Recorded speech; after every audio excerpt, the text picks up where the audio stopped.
飞机降落时耳朵疼怎么办？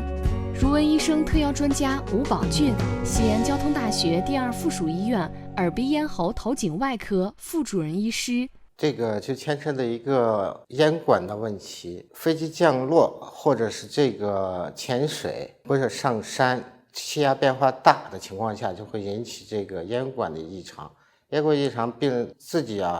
就感觉是这个耳朵痛、耳朵闷，